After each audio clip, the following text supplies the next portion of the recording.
Bienvenidos a un episodio más de En Análisis, el espacio de criptonoticias donde analizamos las noticias más importantes de la semana. Mi nombre es Iván Gómez. Yo soy Héctor Cárdenas y aquí vamos con las noticias. Cuidado, YouTube es territorio minado con estafas de criptomonedas. Esto más que una noticia es un servicio público que queremos hacer a nuestros escuchas. Y porque la verdad es que YouTube está permitiendo que se promocionen estafas de criptomonedas en las que se muestra el nombre y la persona y hasta videos de las personas más importantes del mundo y de las criptomonedas. Por ejemplo, podemos ver videos en los que aparece Elon Musk, podemos ver videos en los que aparece Vitalik Buterin, el director de Cardano, Charles Hoskinson, ¿qué otra persona por allí? Chao Changpeng, el de Binance, Joe Rogan, Steve Wozniak. Todas estas personas aparecen en unos videos en los que dice tanto de regalo por tal persona. Por ejemplo, 1000 Ether de regalo por Vitalik Buterin. Entonces, aparece un QR de una cartera y aparece una instrucción de lo que hay que enviar para que supuestamente estos estafadores te devuelvan dinero. Esta es una estafa que ya era conocida en Twitter, que pareciera que Twitter la tapó porque no se escucha más de eso, y ahora migró, después de un tiempo bastante, unos meses, migró a YouTube y ahorita están estafando a la gente por aquí. El problema es que parece ser excesivamente masivo y creo que cualquier persona a la que le pregunten que vea YouTube le ha aparecido alguna vez una estafa como esta como video. Sí, no, a mí me parece una locura, sobre todo teniendo en cuenta cuántas veces YouTube ha censurado canales dedicados a criptomonedas y ha cerrado o suspendido cuentas en algunos momentos. Y esto, que es una estafa descaradísima, por la cual hay que pagar para que monten o sea, no es que alguien montó en su libertad como usuario de YouTube, montó su video en su canal públicamente y bueno, al parecer, según sus políticas, hablar de criptomonedas en YouTube es pernicioso y deciden tumbar la broma. Aquí no. Aquí es que hay una negociación de por medio en la cual se paga el espacio publicitario para poder estar en la plataforma y aparecerle a la gente en los comerciales dentro de sus videos, que además ya es abusiva la cantidad de publicidad que hay en YouTube, pero bueno, cada quien maneja su negocio como desea. Pero Claro, y es, el tema está en que las promociones, por lo menos en Facebook, en Twitter, pasan por un filtro. Todas las promociones quedan como en stand-by. Y después de que la gente, supuestamente, o un robot de inteligencia artificial ve que tú no estás en contra de las políticas, entonces avanza la promoción. Entonces, ¿cómo es posible que esta promoción descarada, esta estafa descarada, no pase por ningún filtro? Y sí, aparezcan tantas, son miles, y con diferentes personas. Una nueva que vi hoy, o sea, igualito, el mismo estilo, con el director de Microsoft, con Bill Gates. ¿Cuántos no caerán en wow. eso, que confían en él? Sí, no, claro. Además de que los hackers no son tontos o los estafadores no son tontos y por lo menos en el caso de Elon Musk utilizaban direcciones vanity, direcciones que son adaptables a las cuales puedes ponerle nombres legibles por humanos. Es decir, por ejemplo, en el caso de Elon Musk ponían Musk y el resto de la línea alfanumérica de la dirección como para darle más credibilidad y que, mira, esta dirección tiene el nombre de Elon Musk. Si eres una persona incauta, puedes decir, oye, debe ser real, y este tipo tiene burda de real, que tiene mucho dinero, probablemente esté haciendo un acto de filantropía y esto sea verdadero. Mm. Entonces, como que hay muchos, parece evidente para los que ya llevamos tiempo en el ecosistema, pero la verdad es que ya han estafado miles de dólares estas personas. Mm. Entonces, hay que Un, tener estu cuidado con esto. un estudio reciente por Scam Alert, que es una seccional de Whale Alert, dice que han estafado 24 millones de dólares en lo que va del 2020. No solo Wow. con estas estafas, pero estas son una de las más grandes. Y lo loco es que tú dirás que esto depende de que, bueno, que uno conoce el ecosistema, pero todas las estafas son iguales y esta cae en lo mismo. Te ofrecen algo que es demasiado bueno para ser verdad. ¿Cómo es eso que tú mandas un Ether y te devuelven 100? Eso no es verdad. Da Sí, la no, misma. es una locura. Pero bueno, creo que también han proliferado mucho más las estafas este año por el contexto socioeconómico en el que nos encontramos. No solamente por la pérdida masiva de trabajo y las personas desesperadas por conseguir dinero en el tiempo de ocio que tienen en sus casas, en su cuarentena. Principalmente es eso, porque tanto desde la perspectiva del estafador, como que busca esto por quizás por no tener dinero también y buscar cómo resolverse de maneras indebidas, como de la manera de la persona desempleada que está diciendo, oye, estoy desesperado por no tener dinero y necesito una salida económica inmediata. De repente ves esto y, oye, milagro, la solución a todos mis problemas. Y Ujú. más lejos imposible. Bueno, bueno, entonces Entonces, la bueno, alerta es a los escuchas para que no caigan en esto. Y si pueden denunciarlo, denúncienlo y estén alertas porque nadie regala dinero, eso no es verdad. Los únicos que regalan dinero son el gobierno y lo regalan es porque no, lo crean de la nada. O de la nada o lo sacan de los bolsillos de nosotros para regalarlo. Entonces, exacto, del más poder allá de adquisitivo eso, de la gente o de los impuestos. exacto. Entonces, bueno, cuidado. No free lunch, diría Margaret Thatcher. En otras noticias tenemos a los cazadores de ballenas, donde se comercian más Bitcoin en la actualidad. En un reciente estudio de la empresa de investigación Kaiko, se determinó que OKEx es una de las plataformas donde las ballenas más comercian BTC, tienen un mayor volumen de intercambios. Según los datos obtenidos por los estudios durante el mes de junio, OKEx sobresale con aproximadamente 1.8 millones de bitcoins intercambiados, sobre todo hacia Tether, lo que llama la atención por ser una manera en la que las personas utilizan este stablecoin para salir de sus posiciones en Bitcoin y obtener sus ganancias, tomar ganancias, sin la necesidad de salir a dinero fiat, lo cual demora los tiempos de procesamiento de transacción que toman los bancos realmente. Y bueno, sabemos todo lo que sucede en materia de declaración de impuestos con esto, entonces, precisamente las casas de cambio que manejaron más volumen de transacciones durante el mes de junio, todas fueron con el par BTC USDT, es decir, con Tether. La mayoría de las transacciones en mayores a 10 BTC son más frecuentes en OKEx que en otras plataformas, promediando alrededor de 8.500 transacciones de ballenas durante el mes de junio. Esto es más del doble que su competidor directo Binance, el cual apenas Ujú. promedió apenas 4.000 transacciones de ballena. Llamamos transacciones de ballena, o Kaiko llama transacciones de ballena en este estudio a aquellos intercambios mayores a 10 BTC. Para dar un poquito de contexto allí de OKEx, OKEx es una de las casas de cambio para China. Actualmente está en Malta, basada en Malta, pero trabaja, su mercado es el chino, es de las más viejas. Desde el 2017 existe, es de las más grandes. Y bueno, entonces atiende un mercado gigantesco y de verdad llama la atención cómo, habiendo otras casas de cambio en China grandes, esta sobresale de esta forma. Porque fíjate que de paso es el tipo de trade de ballena, el de mucho dinero. Entonces, es curioso qué tipo de sistema será el que manejan ellos, que hace atractivo para las ballenas irse hacia allá, irse hacia OKEx y no hacia otro lado, porque está, no sé, BTCC, Upbit, Huobi, hay miles, incluso hasta más viejos con más reputación quizás que OKEx, pero OKEx los atrae a las ballenas. Entonces, de verdad, cuando leí la noticia me llamó mucho la atención por ese tema y pensando en el tema de que justamente son de China, la mayoría de los traders, tiene sentido esto de USDT, que se expande hacia los demás también, porque allá están las limitaciones del comercio exterior. Entonces tú no deberías poder acceder al dólar fácilmente, pero el dólar digital o el Tether está digitalmente, está en una cartera de Bitcoin o en una cartera de Ethereum, Sí, porque ya de verdad eso está en sí, está en muchísimas cadenas de bloques. en todas las redes, está Tether.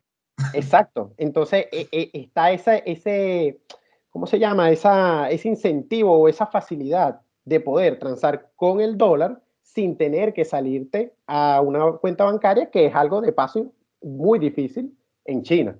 Entonces, la noticia por de esos lados es interesante. Sí, cabe aclarar que lo que estamos comentando de OKEx se refiere sobre todo al volumen total de intercambios. Aquí es donde lidera, pero en cuanto a número o la cantidad de transacciones, Huobi y Binance son las que más destacan, con 15 millones de transacciones realizadas durante el mes de junio. Es decir, aquí hay comerciantes minoristas más que ballenas y comerciantes al por mayor o institucionales que se dan más en OKEx y también en el EMAX. El MAX fue, bueno, sí, el EMAX supongo que se dice, fue el que manejó las transacciones con mayores montos. Las transacciones más grandes durante el mes de junio se comerciaron en esta casa de cambio, sobre todo porque el foco de este servicio son los inversionistas institucionales, que son evidentemente los que manejan mayores montos en sus intercambios. Llama la atención que se concentren en OKEx también, porque las personas, las ballenas, buscan casas de cambio con las casas de cambio que tengan mayor liquidez para evitar el fenómeno conocido como deslizamiento de precio, que es esto, que el monto que tú quieras comerciar, la casa de cambio no disponga de suficiente liquidez para respaldar tu intercambio y te termines teniendo que vender a precios más bajos de los que esperabas. Entonces, cuando hay una concentración de liquidez en una casa de cambio, es aún más fácil salir de tus posiciones cuando son de grandes volúmenes.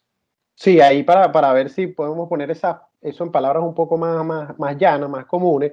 Imagínense que ustedes van a una casa de cambio, la que sea, y en el libro de órdenes está que la gente está comprando 0,1 BTC a $1.000, por decir un número. Pero la siguiente orden de 0,1 BTC también la está comprando a 970. Eso es una baja liquidez porque hay $30 de diferencia entre un precio y el otro. Pero si la liquidez es muy alta, entonces veríamos 0,1 BTC a $1.000, 0,2 un BTC a 999, 0,1 BTC a 998 y así. Entonces, cuando tú vendes y tomas varias de esas órdenes, porque suponte que tú vendiste un BTC, entonces caíste unos cuantos puntos, pero es lógico. En contraste contra caer muchísimo porque no haya quien comprarle. Entonces, eso es Claro. lo interesante que propone aquí OKEx. Sí, eso sucedería sobre todo, o sea, la metáfora de deslizamiento es precisamente porque va como en picada en el libro de órdenes. Hay distintas ofertas que van menguando en precio, van teniendo precios más bajos en su cotización y por eso es que va como en caída. Pero esto sucedería sobre todo en órdenes market, en órdenes de mercado, que son las que se realizan de manera inmediata en la casa de cambio. Si para tu venta estableces una orden límite en la cual dices, mira, yo no voy a vender mis bitcoins a menos de este precio. Así que no se concretará la transacción hasta que haya una persona dispuesta a comprármelo al precio establecido. Ahí también sería una manera de prevenir el deslizamiento de precio. Pero igual, si Claro. la casa de cambio no maneja suficiente liquidez, no hay mucho Eso que hacer. no, y puede tomar mucho tiempo, porque suponte que pusiste Sí. el límite y eso se va comiendo, la gente va comiendo de ese límite. Pero si no hay suficiente liquidez, eso puede durar ahí mucho tiempo y es más, nunca llegarse a tomar hasta que haya un pico y en ese pico tú estarías perdiendo. Sí, terminas como atrapado en el trade, ¿no? Ujú. Pero sí, muy interesante este estudio de OKEx, porque podemos dar cuenta de que la mayoría de las ballenas están concentradas ahí. Ujú. Y pasa, es curioso el estudio porque pasa en un momento en que justo las personas están retirando sus criptomonedas de las casas de cambio. Hace poco sacamos otro artículo que decía comercio en casas de cambio de criptomonedas retrocedió casi 50% en junio. Lo que está pasando es que muchas personas, como creo que ya hemos comentado en episodios anteriores, están retirando sus bitcoins o sus criptomonedas de las casas de cambio a sus carteras personales. ¿Esto por qué? Por lo que ya se ha como divulgado mucho en la comunidad de que las casas de cambio no son seguras, de que las pueden hackear. Entonces, mejor saca el dinero para para tu cartera si lo piensas tener allí por mucho tiempo y no piensas hacer trading con eso. Entonces esto nos dice algo de lo que se puede venir, que ya venimos varios episodios hablando. La gente está ahorita dispuesta a guardar esos bitcoins y dejarlos ahí, no a venderlos tanto. Hay obviamente gente Sí, que atesorarlos. exacto, su profesión es hacer trading, entonces esos estarán haciendo trading todo el tiempo. Pero quienes hacen trading esporádico, entonces están más bien quedándose con los bitcoins y esperando a ver qué pasa. ¿Eso qué hace? Saca de circulación, por decirlo de alguna manera, los bitcoins disponibles a comprar. Y entonces los que sí están disponibles a comprar tienen que subir de precio. Sí, eso me recuerda a la encuesta esta que hizo Peter Schiff recientemente en Twitter, en la que preguntaba a los bitcoiners cuándo estarían dispuestos, bajo qué condiciones estarían dispuestos a vender sus bitcoins, y la respuesta ganadora en la encuesta fue que se los llevarían a la tumba, ¿no? Esta es como que la metáfora más extrema de este fenómeno de atesoramiento de bitcoins que se está dando ahorita, y que esta reducción en la oferta, en la liquidez, si los traders siguen manteniendo estos movimientos, puede tener consecuencias favorables al precio. Y bueno, Sí, para contentar a las ballenas latinoamericanas, también recientemente, bueno, hace unos cuantos días, semanas, se reportó que OKEx se estaba planteando abrir operaciones, ofrecer sus servicios a clientes en Latinoamérica. Así que si eres un early adopter y tienes, o eres una ballena en el espacio latinoamericano, pronto vas a tener la liquidez de OKEx disponible para ti. bueno, eso la verdad creo que era un hecho tratándose de Argentina y México, que creo que es una alianza que ellos hicieron con Latamex, que es una plataforma que también parece que Binance hizo negocios con ellos. Y creo que era un hecho, o sea, que era algo ya que estaba sucediendo, que ya la gente podía hacer desde Argentina y desde México Y transferencias a... Brasil, Y Brasil, Argentina, exacto. México y Brasil, Sí, entonces sí, pero se con están Latamex, expandiendo. exactamente. Sí, Ujú. bueno, bienvenidas Bueno, ballenas. sí.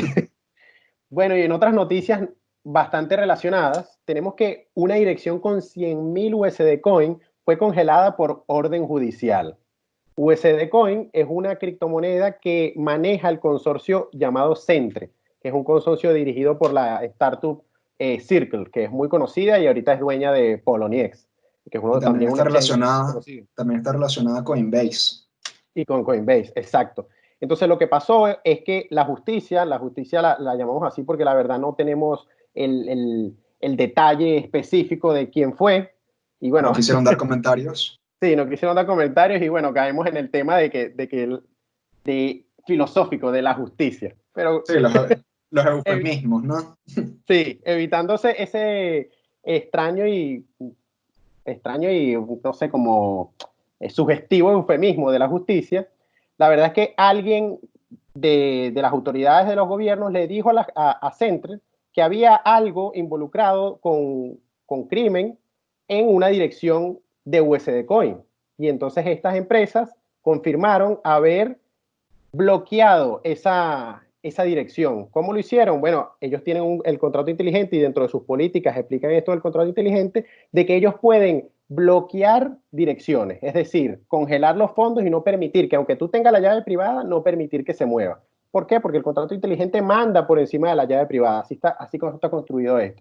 Entonces, ¿qué puede ver uno al revisar esta dirección en Etherscan? Puede ver que en el detalle dice blacklisted, investor blacklisted. O sea, el inversionista se llamó la función blacklist, address investor blacklist. Entonces así, Es esta lista dirección, negra para... exacto, lista negra. Entonces esta dirección ya no puede transar. Y lo loco es que al revisar sobre esto, nos dimos cuenta que también en Tether había sucedido esto. Y en el momento en que redactamos eran 39 direcciones de Tether, pero para el momento actual en que hacemos el programa, hay ya 40, añadieron una más. Entonces, fíjense que si bien la gente está transando con Tether muy locamente en las casas de cambio, Y están, altísimos montos. están bajo esta regulación, bajo la regulación de que si las autoridades dicen que hay algo que no les gusta allí o de verdad hay un crimen en eso, la pueden congelar. Y no solo la pueden congelar, pueden incluso borrar los fondos que están dentro de esas direcciones manejadas por los contratos inteligentes de estas stablecoins. Entonces, si bien está lo que hablábamos de que ganaban mucho al no tener que transar con los bancos por las limitaciones físicas, está el riesgo de que tu dinero pueda sencillamente desaparecer por algo de la autoridad. Bueno, pero también es un riesgo que también es el mismo riesgo de contraparte que se vive cuando funcionas con un banco, así que estarías más o menos en la misma situación saliendo con una stablecoin centralizada o saliendo a un banco. Si el banco decide sus investigadores notan que esta cuenta bancaria está vinculada a algo considerado ilegal, también tendrían la posibilidad de congelar la cuenta y de confiscar el dinero. Así que es algo que sucede precisamente cuando se lidia con estos organismos centralizados. Ojo allí con lo de la centralización, porque fíjate que sí, se habla de stablecoins centralizadas y stablecoins descentralizadas, pero justamente DAI, que es una stablecoin descentralizada, tiene como colateral a USDC. Entonces, ¿cómo hacemos Exacto. allí? Si bloquean Ah, USDC claro. que está colateralizando a DAI, entonces en realidad bloquearon a DAI. Sí, Entonces, no, bien. o no se ponen colaterales de cosas centralizadas, o qué hacemos allí para que de verdad mantener la descentralización. Sí, sobre todo el tema de la confiscabilidad, de que al final cuando trabajas con un organismo de este tipo, el dinero no te pertenece, cuando trabajas con organismos centralizados que pueden, o con custodia. Si un contrato inteligente tiene prioridad sobre tu llave privada, ese dinero no es tuyo. Otra cosa interesante allí es lo que mencionas de que se parece al sistema bancario. O sea, y es algo que de hecho hemos venido hablando en los programas. O sea, pareciera que las stablecoins están digitalizando realmente la banca, porque en muchos momentos hemos llegado a filosofar sobre que Bitcoin quizás es la banca digital, pero no, Bitcoin es efectivo digital, o sea, es tuyo, es inconfiscable, no lo puedes, no, o sea, si tú lo entregas, lo entregaste tú, no es que hay nada de por medio, algún va a parar eso, pero cuando nos vamos a las stablecoins, entonces sí podemos estar hablando de este mundo, de esta banca digital, y fíjate que es encima de las stablecoins que están haciendo este llamado mundo de DeFi que DeFi de verdad parece la banca. Son cosas que dan préstamos, que dan crédito, que te permiten hacer todas esas cosas que te permiten hacer los bancos ahorita. Bueno, DeFi los permite hacer, pero ¿basado en qué? En una stablecoin y no en Bitcoin o en moneda libre, llamémoslo así, porque incluso Ethereum, con todos sus temas de centralización por Vitalik y todo este tema, todavía es libre. Todavía tú puedes transar Ethereum y no debería pasar nada de por medio. Lo mismo si vamos a Monero, lo mismo si vamos a Zcash. Pero cuando añadimos esta segunda capa, se añaden unas reglas de paso. Y entonces esas reglas están sirviendo de fundación para la banca digital. Y por eso vemos ahorita tan emocionados a los gobiernos y tan emocionados a los organismos de seguridad o de regulación, la GAFI y todo esto, con las stablecoins. Porque por fin consiguieron lo que buscaban, pues. Ah, ok, con esto podemos digitalizar la moneda y seguir en control. Así es, así es. Sí, porque al final creo que un tema o una de las propiedades de que se habla poco de Bitcoin realmente o no se habla tanto como se debería, como si se habla de su escasez, se habla de su predecibilidad, es su inconfiscabilidad. O sea, es inconfiscable de manera remota, a distancia, como si sucede como sucedió en UCDC, USDC, podría suceder, como sucedió en Tether. Pero con Bitcoin, a menos de que se lleguen a tu casa y te apunten con una pistola y te amenacen de muerte, si no entregas tus llaves privadas, no te pueden confiscar. Y esto es algo que no solo sucede en este mundo digital. Cabe de recordar la orden ejecutiva 6102 en Estados Unidos. Esto es del año 1933, gobernaba Franklin Roosevelt para ese momento, que empezaron a confiscarle el oro a las personas en sus casas. O sea, esto es una acción gubernamental en la que el oro estaba, la tenencia personal de oro estaba prohibida porque las personas en ese momento no querían utilizar dinero fiat, no confiaban en él y preferían refugiarse en dinero mercancía, un dinero commodity que tiene que tenía un valor intrínseco y que ha servido como dinero por toda la historia. Entonces, ahí vimos también además de los problemas de transportabilidad que tiene el oro, también vemos que el dinero físico es mucho más confiscable que el dinero digital, o el dinero digital como Bitcoin, en este caso. O sea, porque así, no sé, se lleven tu hardware wallet, por ejemplo, que es algo, un monedero físico. Así se lleven eso, si no tienes acceso a tu llave privada, no hay nada que puedan hacer con tu hardware, con tu monedero físico. Así que hay que insistir también en resaltar esta propiedad valiosísima de Bitcoin. Bueno, y por último, el día de hoy queremos hablarles de una reciente vulnerabilidad, un ataque potencial que descubrieron unos investigadores de la Universidad Técnica de Berlín en la red de canales de pago Lightning Network.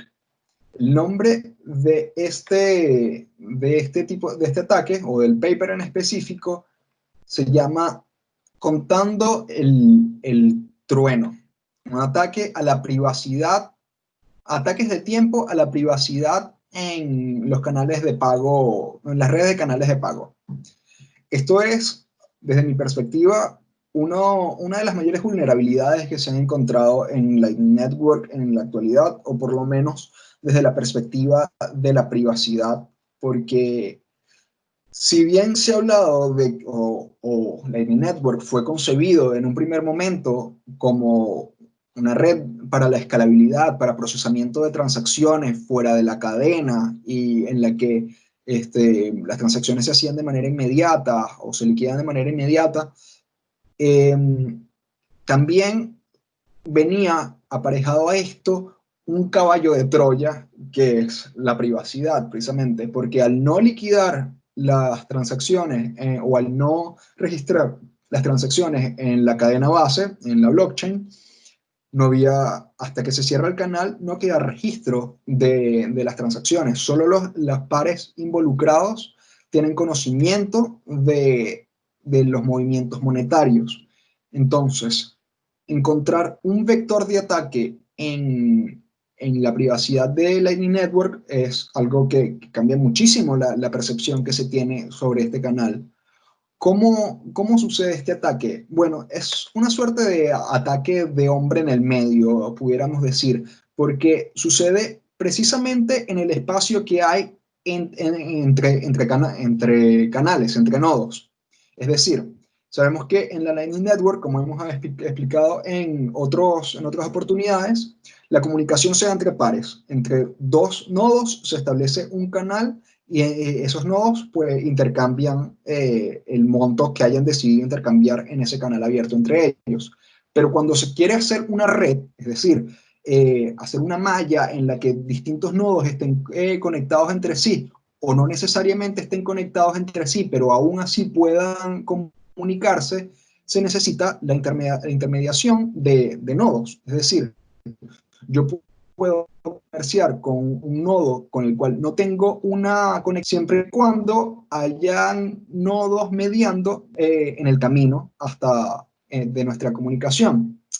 Entonces, aquí en este tipo de ataque, si un actor llega a manejar un número elevado de nodos, es decir, que sea como un centro por el cual pasan distintas transacciones, o sea, si por este nodo o por esta persona que maneja distintos nodos pasan distintas transacciones, va a poder detectar según haciendo una comparación o una, al mezclar o al cuando hay coincidencias entre montos enviados y el tiempo bloqueado en el contrato de tiempo, en el hash time locked contract, puede identificar tanto el emisor como el receptor del pago, así como el monto que está siendo enviado. Ya eso es un gran problema a nivel de privacidad, pues estaría abierta la información financiera de los participantes. O sea, lo que hace el atacante entonces es primero hacerse como un espacio en la red.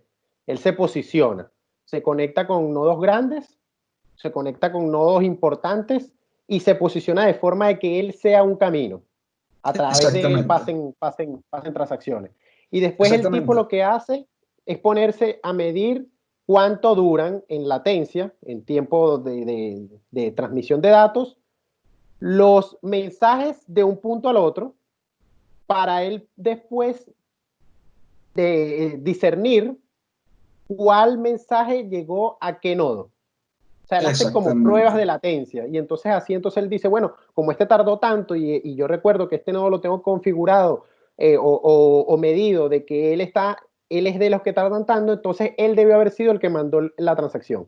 Y como yo tengo medido que aquel nodo tarda tanto en recibir el mensaje, entonces él debió haber sido el nodo que recibió la transacción. Entonces es algo de cálculo muy preciso y un sistema, de hecho, que los tipos desarrollaron para darse cuenta de esta latencia, pues este tiempo, medirlo y poder así saber quién es quién. Es que precisamente por eso es que se llama ataque de tiempo en el paper que establecieron. Y bueno, los investigadores desarrollaron o crearon un ambiente cerrado para hacer sus pruebas en el que precisamente hicieron estos despejes, ¿no? Veían cuál transacción coincidía con esta otra y iban despejando cuando no coincidía. Y así poco a poco iban advirtiendo cuáles eran los emisores, cuáles eran los receptores, cuáles eran los montos. Y, o sea, cuando pensamos en un atacante a nivel de privacidad, ¿en qué pensamos? Precisamente en empresas de analíticas, de blockchain, empresas de vigilancia y supervisión de cadenas, Chainalysis, Elliptic. Estos serían los potenciales atacantes que le estarían dando la información a gobiernos o a casas de cambio o a cualquier interesado en saber cómo se están moviendo los fondos en Lightning Network. Y resulta interesante porque precisamente estas compañías habían hecho público los límites que tenían a la hora de conocer los participantes de las transacciones en Lightning Network. Entonces, ya esto da pie a un vector de ataque, a una brecha de privacidad en la cual estas compañías se podrían posicionar, porque de general, o sea, ya en sus análisis en las cadenas bases, ya necesitan contar con un gran número de nodos, o sea, ya es práctica corriente en este tipo de compañías hacerse con un gran número de nodos para poder obtener mayor información sobre la red. Así que no sería nada difícil simplemente comenzar a correr nodos de Lightning para poder tener acceso a esta información.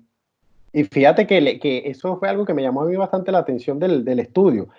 La cantidad de nodos de Lightning que tendrían que correr no es No mucha. son muchos. No son muchos, o sea, los tipos hablan de que con 30 nodos que se conecten a los nodos más centrales, es decir, los que tienen más canales abiertos con el mundo, puede ser Bitrefill, puede ser Jols y todo eso que son conocidos por todos, ellos podrían llegar a tener, a participar en el 90% de los caminos.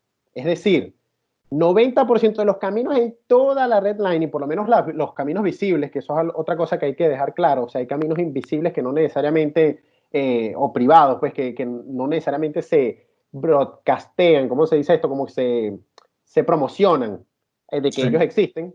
se Entonces, difunden. ellos se difunden, eso. Entonces, con 30 nodos bien conectados o conectados a los que deben ser, tú podrías comprometer el 90% de los caminos, y lo pienso más allá de la privacidad. O sea, una empresa de esta que tenga 30 nodos son 30 Raspberry Pi. Eso no es nada para esas empresas millonarias.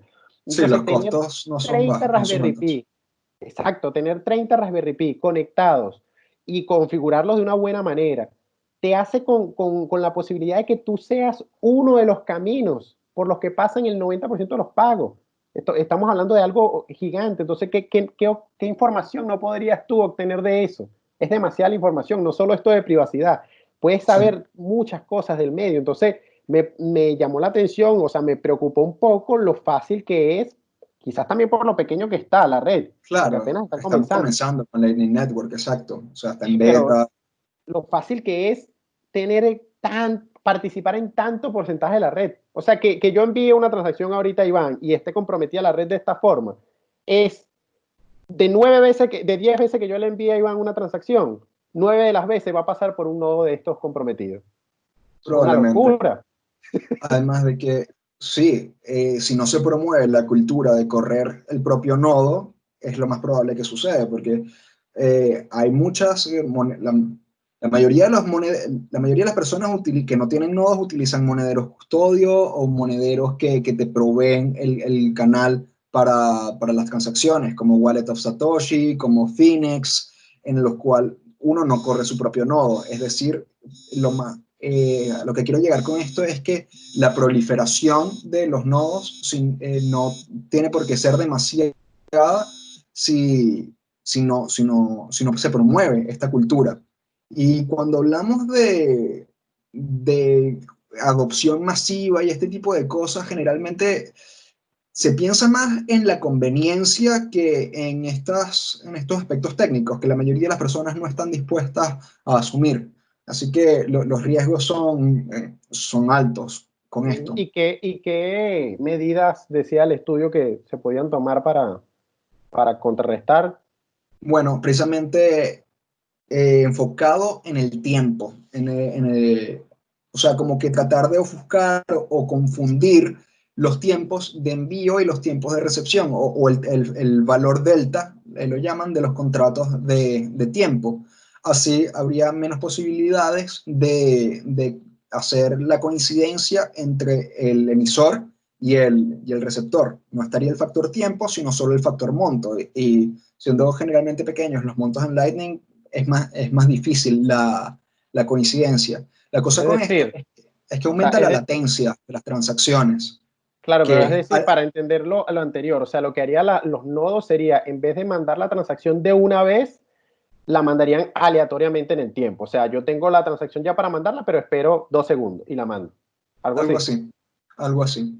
Sí, pero al final tiene como un efecto colateral pernicioso, que es precisamente, o sea, Lightning nace para transacciones inmediatas, para transacciones rápidas y efectivas.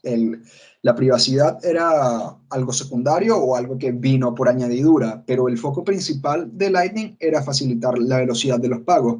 Entonces, comprometer la velocidad por la privacidad es algo que no es menor a la hora Pero, de utilizar Lightning. ¿y qué tanto se compromete? Porque cuando estamos hablando de latencia, la latencia se mide en milisegundos. O sea, la gente cuando vaya a pagar y suponte que lo iba a mandar en 100 milisegundos, 200 milisegundos, que lo manden 400 milisegundos, parpadea y todavía eso ya se Bueno, pagó. eso es un factor cierto.